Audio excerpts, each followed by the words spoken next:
Before going into the topic details, I want to bring your attention to the UPSC coaching programs offered by Clear IAS. Clear IAS offers online and offline courses to help candidates get selected for prestigious government services like IAS, IPS, or IFS. Clear IAS, Prelims cum Mains, PCM course, provides a highly effective study plan, well-organized subject-wise videos, study materials, mock exams, and guidance to cover the entire GS syllabus of UPSC CSE Prelims, Mains, and Interview systematically. As a limited period offer, there is a 40% discount on our online courses. Enroll now. Right. It is actually the Central Vigilance Commission report on corruption. So that is the current affair topic here. So what was the topic? Why it was actually in the news recently is that based on the report, the different newspapers analyzed that who are actually facing the largest corruption charges in the central official level. Actually, it is actually the railways. Then comes the Delhi local bodies. Then comes the public sector, banks, etc. And all these people, especially the railways, actually coming first, and they are the ones who are facing immense corruption charges. That is the basic highlight of this particular this particular report. And they are saying is that around 75,000 of the cases are actually complaints came, and out of that around 88,000 cases are actually pending. All the things, other things are actually resolved, but they said that it is the railways, Delhi local bodies, they are facing huge corruption charges. That is the report. And you can see from the slide, etc., it is the railways which came first with around 10,000 cases. Then the local bodies except the GNC, there is actually the Delhi bodies and the public sector banks, etc. So please don't worry about who all came first, who all came last, etc. The only remember that one or two things: the Delhi local bodies, railways, etc. We go to the analysis of the small report. It's a not very large analysis thing. They said that the Central Vigilance Commission says that there are three types of vigilances. So what kind of vigilances, what kind of measures can be there? It can be punitive, preventive, and participative. What do you mean by punitive? Punitive means that there should be a proper time-bound, effective, punitive action, that is like a punishment against those people who are corrupt, so that it will act as that punishment will be there, so that it will act as a deterrent, like the nuclear missile thing. It will act as a deterrent, first thing. Second thing is that it has to be preventive also. That is, there should be proper mechanisms in place which will prevent the actual happening of the corruption. So that is, a structural remedy should be there, so that simplification of the rules, so that people will know the rules, so they can easily access the services. If people are not actually aware about the rules, then actually corruption happens, because the officials will actually take advantage of it. So that is the thing, that transfers, frequent transfers are actually required. For example, after 2 or 3 years, one officer should be transferred. What if an officer actually sitting in an office for around 10 years? He or she will know the place completely. There is more chance of corruption. So frequent transfers are actually required. And the next thing is actually participative vigilance. What do you mean by participative vigilance? Which means that active engagement of the common people, the layman, the citizen, all the stakeholders should be there.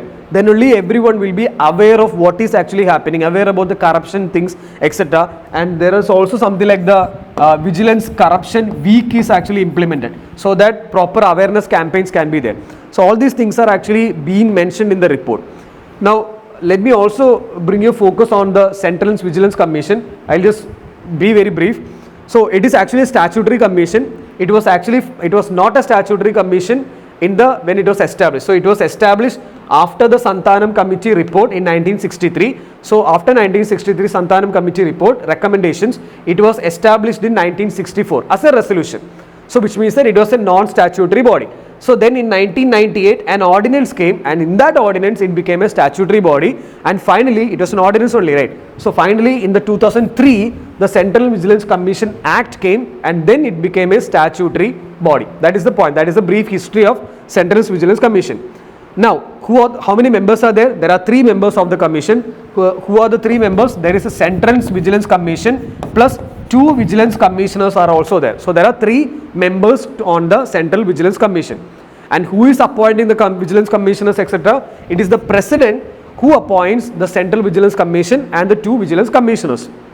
Now not the point, president appoints the person, but who selects the person? Somebody select the person and then give it to the president appoint. Who is actually selecting the people? Actually, it is actually done by a high powered committee the high powered committee select the person to be appointed as the vigilance commissioners.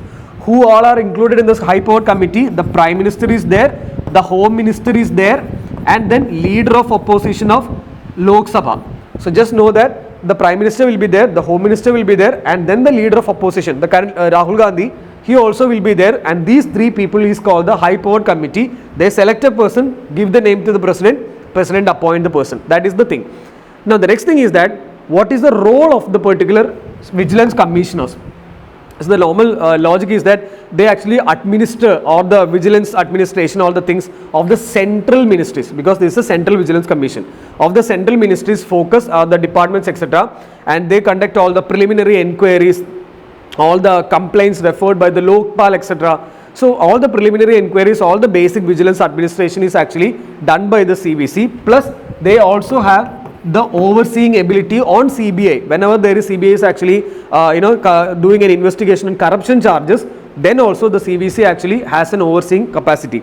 And we have to also mention that they actually work independently. The Central Vigilance Commission work independently of the government, so they are not accountable to the government. So they don't have to get the advice and suggestions of the ministries of the Prime Minister or the Home Minister, etc. That is the theory. That is the point. So then we have to also understand the term of office. So what is the term of office? CVC actually is appointed for an office for 4 years. So once you are appointed, you can be in the office for 4 years, or you can remain till 65 years of age. So if you reach 65 years of age, you have to go, or if you reach 4 years, you have to go. So either 4 years or 65 years of age, you can be in the office. And the last but not the least, who removed the particular Central Vigilance Commission and Vigilance Commissioners? It is actually the President who can remove the particular Vigilance Commissioners and the Central Vigilance Commissioners.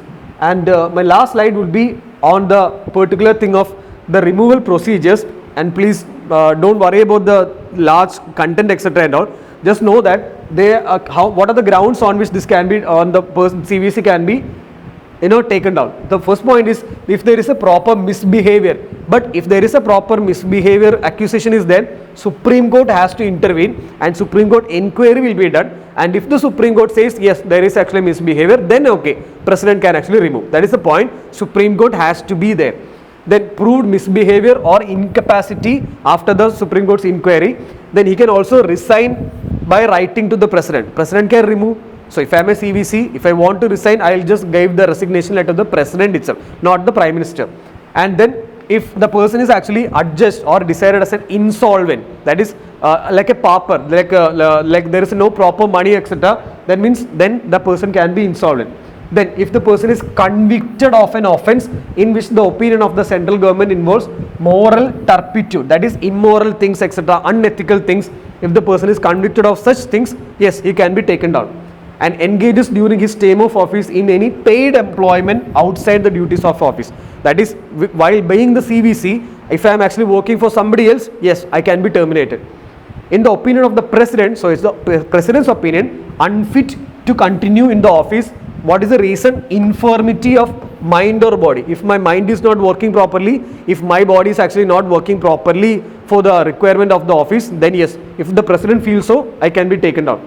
And has acquired such financial or other interest likely to affect prejudicially his functions as a Central Vigilance Commissioner or a Vigilance Commissioner. That is, if I have acquired that much of money which is not that much required for the CVC's functioning, which may affect the working of the CVC, then yes, I can be taken down. So these are the major things, reasons with which a CVC can be taken down. And last but not the least, we have this Transparency International, that is a huge NGO, and they have the Corruption Perception Index, and India is currently ranking somewhere around 93 out of 180 countries, and which is actually a huge problem. So CVC is also elaborating on the very same thing. So what are this is the last slide. So what are the solutions we can say? We have an RTA from the 2005, the Right to Information Act. That is one solution we have. We have to carefully and effectively use that particular thing. Then we have the Prevention of Corruption Act from 1988 onwards. That needs to have periodical reviews and all. We also have the Whistleblower Protection Act of 2014.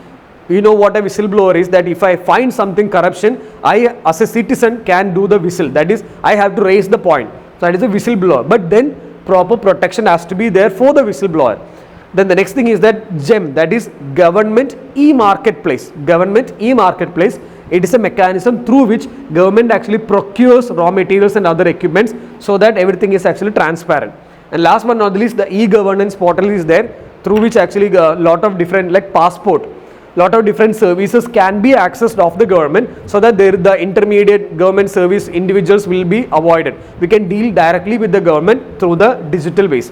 So these ways also help us in lowering the corruption levels.